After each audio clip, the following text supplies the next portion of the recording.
আকাশে রাজত্ব করতে এবার সামনে এলো চীনের নতুন যুদ্ধ বিমান, যেটা দেখে চোখ কপালে উঠলো যুক্তরাষ্ট্রের।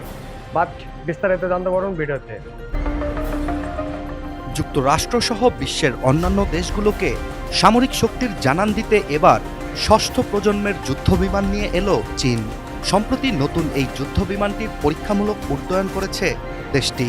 তবে এতদিন বিমানটির খবর আত্মগোপনেই রেখেছিল চীন।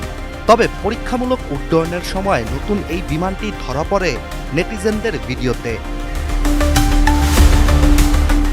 চীন বিগত কয়েক দশক ধরেই উন্নত ও আধুনিক প্রযুক্তির নতুন যুদ্ধবিমান তৈরির পরীক্ষা চালিয়ে আসছিল।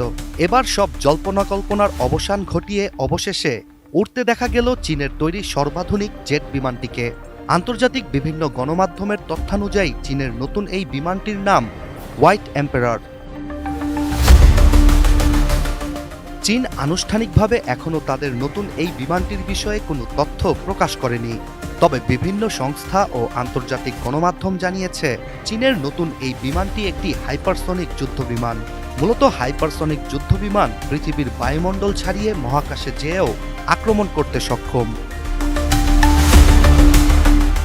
আপনি কি হার্টের সমস্যা নিয়ে দুশ্চিন্তাগ্রস্ত?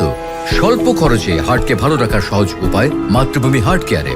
ত্রিভুজাকৃতির এই বিমানটি আধুনিক স্টেলথ প্রযুক্তি সম্পন্ন, যা বিমানটিকে প্রতিপক্ষের রাডারে একদমই অদৃশ্য করে তোলে। এছাড়া এই ধরনের যুদ্ধবিমান গোয়েন্দা স্যাটেলাইটেও হামলা চালাতে সক্ষম।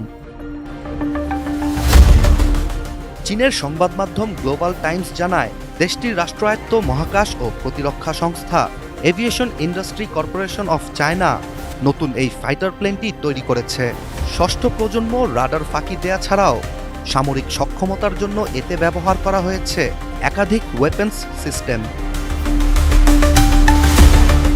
শত্রুপক্ষকে আক্রমণের জন্য হোয়াইট এম্পারারে রয়েছে লেজার ওয়েপন ও উচ্চ ক্ষমতাসম্পন্ন মাইক্রোওয়েভ টেকনোলজি, যা বিমানটিকে শত্রুপক্ষের বুঝে ওঠার আগেই ব্যাপক ধ্বংসাযজ্ঞ চালাতে সক্ষম করে তোলে।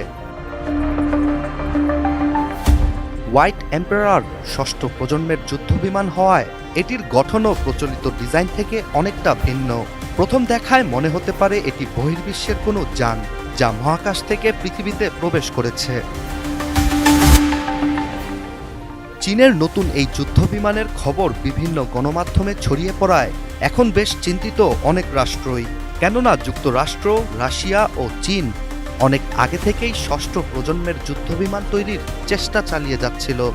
এমন অবস্থায় চীন যদি সবার আগে আনুষ্ঠানিকভাবে তাদের নতুন বিমানটিকে নিজেদের বহরে যুক্ত করার ঘোষণা দেয়, তাহলে তা পশ্চিমাদের জন্য হয়ে উঠবে উদ্বেগের কারণ।